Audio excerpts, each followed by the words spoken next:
Hey everyone, I'm working to hit 2,000 subscribers and I need your help to get there. If you enjoy the content, please hit that subscribe button right now. The Minnesota Vikings offseason just entered its most critical phase, and frankly, nobody saw this coming.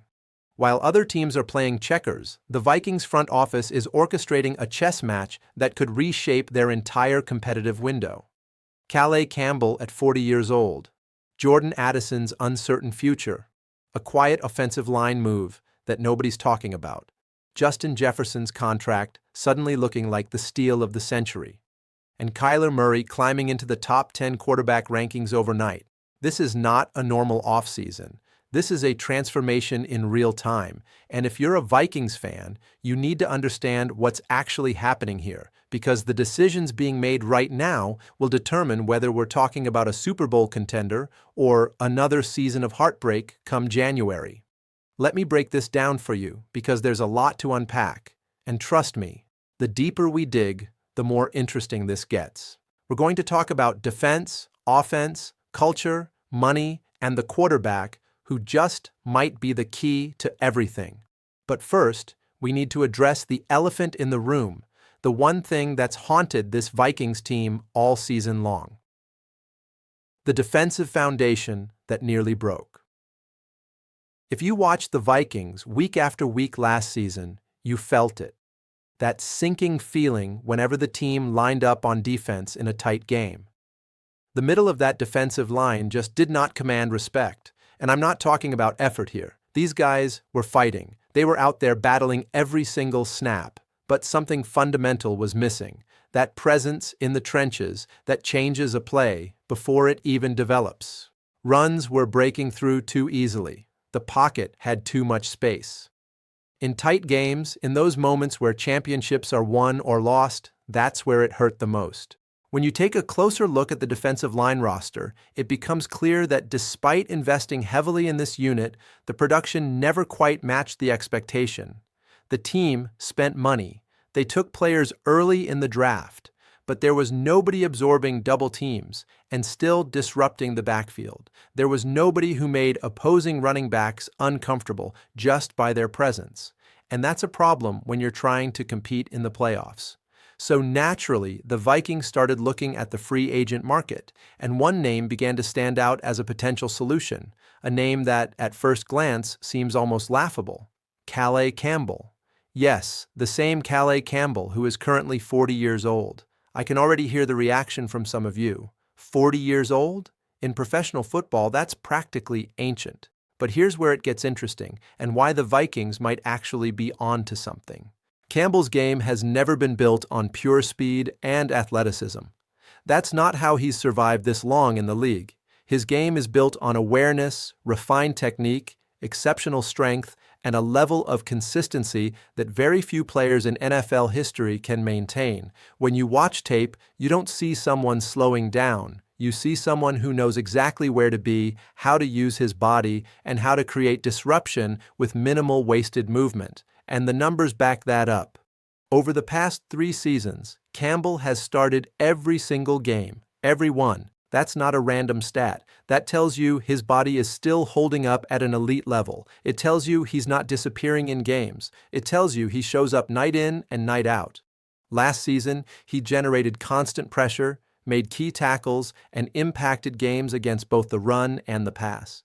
He's still affecting plays at a high level. He's still productive. He's still valuable. Now put that into the Vikings context, and suddenly this move makes a lot of sense. The team invested heavily in the interior defensive line last year. High expectations, big money committed, and still the results fell short. That creates frustration in the locker room and on the field. So when someone like Campbell becomes available, it stops being an option and starts looking like a genuine need. But here's the part that really changes the equation. There's a real possibility that one of the Vikings' main pass rushers could be moved. If that happens, this defense loses immediate weight. You can't pretend nothing changes. That ripples across the entire front seven, and suddenly, Campbell becomes an even clearer fit. He's not coming in to be the star. He's not expected to transform the defense single-handedly. He's coming in to stabilize things, to provide a foundation, to hold the level while younger players continue developing. This is a move for a team that wants to compete now, not a desperate gamble, but a smart, calculated adjustment. And there's one more dimension that often gets overlooked in these conversations: leadership. This is the kind of player who raises the standard of the entire group just by his presence. He holds people accountable, he organizes the front, he sets the tone. For a defense trying to regain its identity, that matters more than most people realize.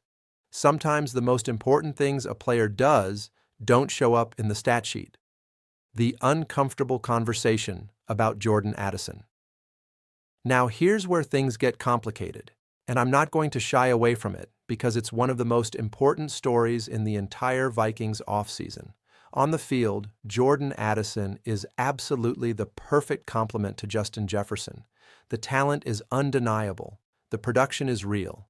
He draws attention away from your top target. He creates separation. He runs clean routes. He makes big plays. All of that is completely legitimate.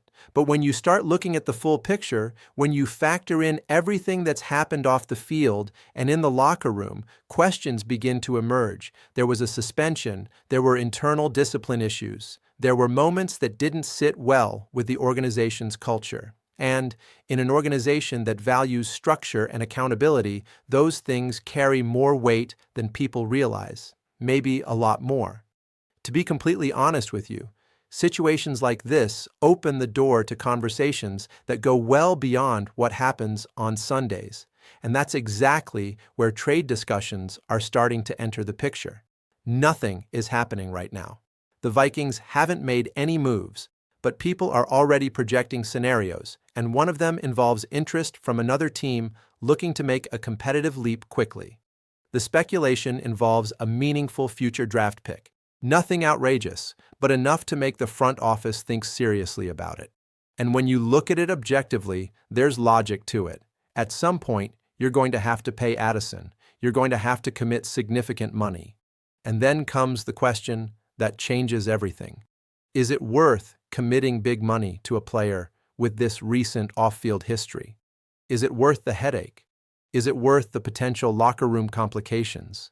That's where the decision gets difficult. But trading him means losing an important piece of your offense. It means disrupting chemistry that's been built. It means potentially weakening your weapon on the field during a critical season.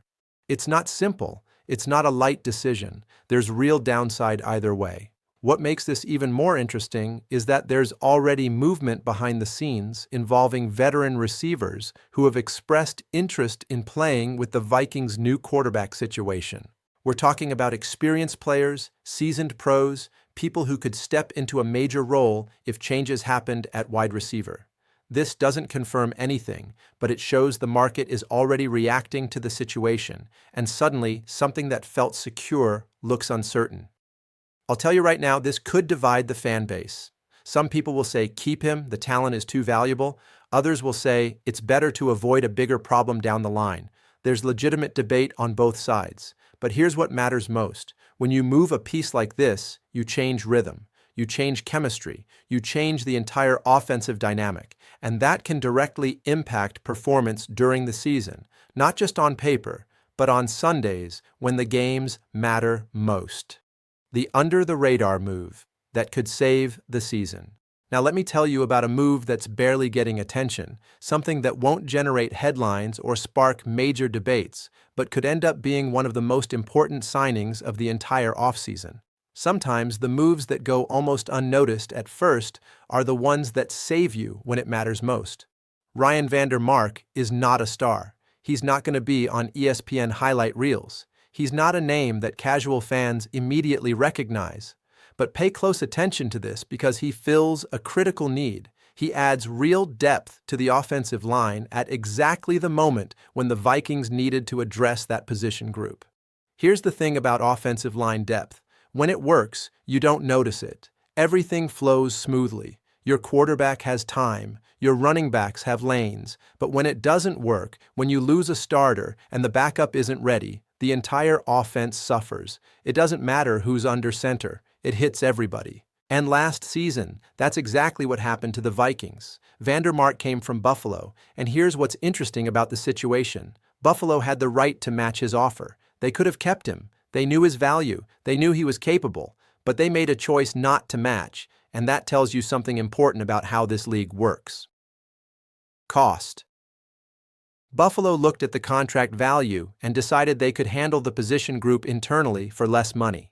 They already had younger options, cheaper players who could do the job, so they let him walk. Now, why does that matter to us? If a competitive team like Buffalo, a team that's been in the playoffs multiple years in a row, decides to let a player like Vandermark go because of cost, it tells you he has enough value to warrant the offer the Vikings gave him. Minnesota saw that value and decided to act. They offered him a fully guaranteed deal and brought him in to add a layer of security that was genuinely missing at critical moments last season. Think about what happened last year when starters went down. The level dropped fast, the protection faltered, the confidence wavered, and that cost games, it cost rhythm, it cost momentum. A signing like this prevents that scenario. It says we're not going to let one injury derail our entire season. We're going to have capable backups ready to step in. And here's another important detail that people overlook. Vandermark is not just any backup sitting on the bench hoping for a chance. He's shown he can hold his own when needed. He's won position battles. He started before, so he's not coming in unprepared. That changes how the coaching staff can operate. It brings flexibility. It brings options. It brings the ability to make adjustments mid-game without fear of a collapse in protection. That's bigger than it sounds. Connect that to the rest of the roster construction. If this Vikings offense wants to improve in 2026, it starts up front. Protection, time in the pocket, a functioning run game, this type of signing directly supports all of that.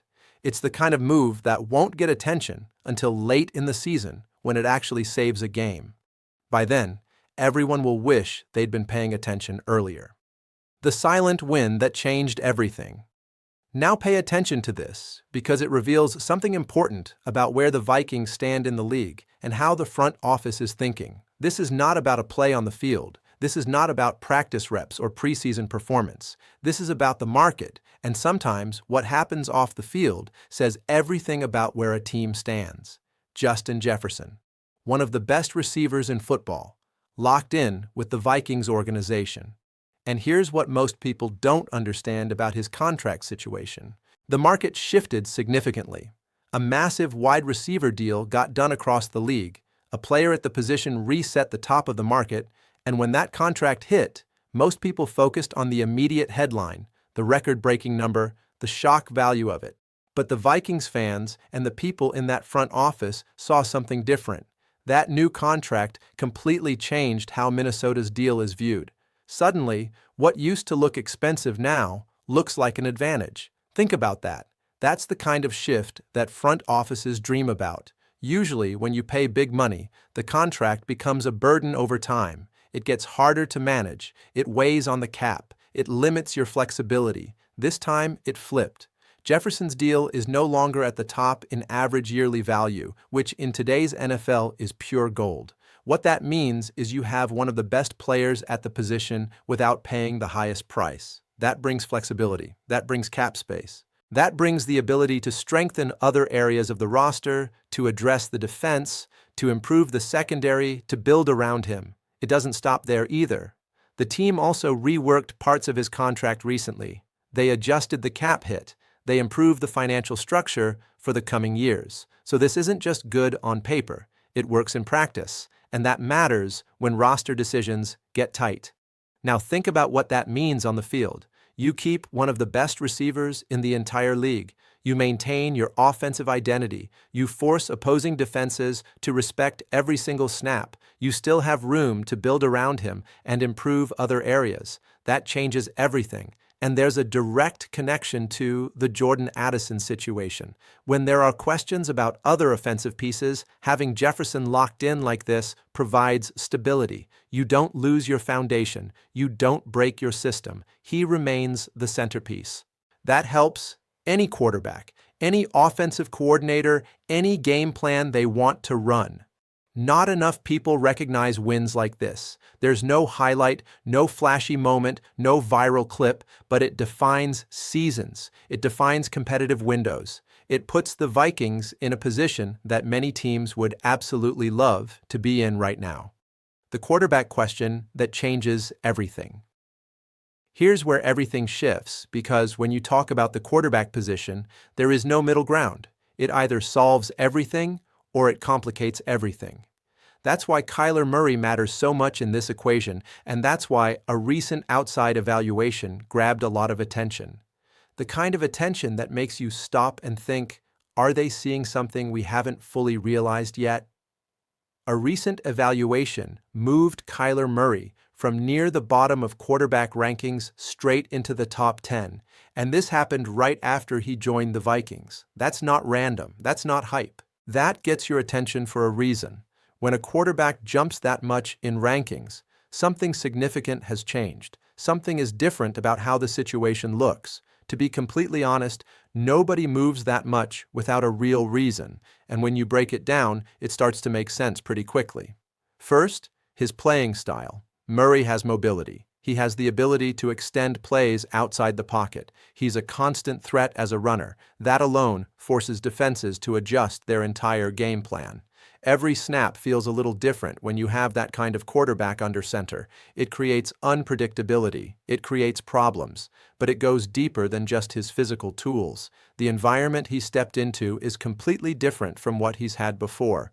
A more structured offensive scheme, strong weapons around him, a system that actually supports the quarterback, and that matters tremendously. When the system works for you, when you have the right pieces in place, your level rises. It's that simple. Here's another key factor that people overlook: elite receiving talent. When you have that, reads become easier, decisions become quicker, confidence becomes higher, efficiency improves across the board. So when you combine Murray's mobility, a structured scheme that makes sense, and reliable, talented targets who can make plays after the catch, you start to see a real path forward, a legitimate opportunity for a significant comeback at a high level.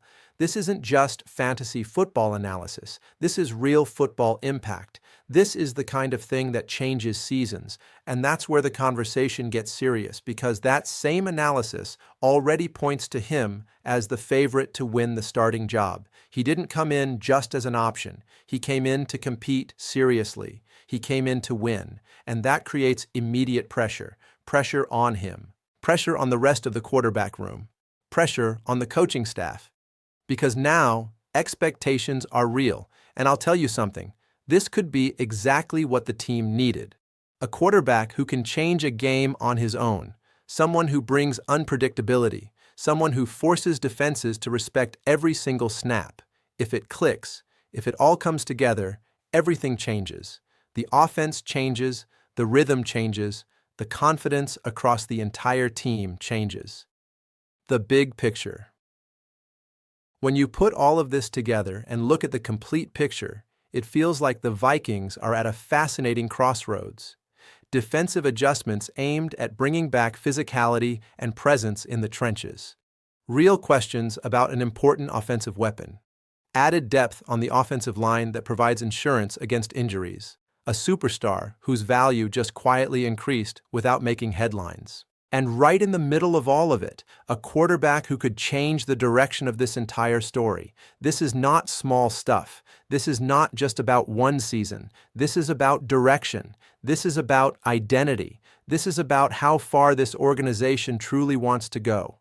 If these decisions come together, if these moves work the way they're designed to, we're looking at a Vikings team far more competitive than most people expect heading into the season. The front office is clearly thinking bigger picture. They're trying to build something that lasts. They're trying to address weaknesses while maintaining strengths. They're trying to set up a situation where success is actually possible, where the pieces fit together, where you can compete for a championship. So here's what I want from you. Jump into the comments. Tell me, are you more excited or more concerned about where this team is right now? Do you think these moves make sense? Are you buying into the Kyler Murray situation? What's your take on the potential Jordan Addison trade rumors? The conversation matters. Your voice matters. This is exactly the kind of thing that gets more interesting when everybody weighs in with their perspective. And if you're not already subscribed, hit that subscribe button. Turn on those notifications. We're going to be covering this team all through the offseason and into the season. Trust me, there are going to be major developments, big announcements, and moments that will reshape how we think about this Vikings team and their championship window. Like this video, if you found this breakdown valuable, share it with other Vikings fans. Let's build this community. Let's get the conversation going. Skol Vikings. Let's go. Hey everyone, I'm working to hit 2,000 subscribers and I need your help to get there. If you enjoy the content, please hit that subscribe button right now.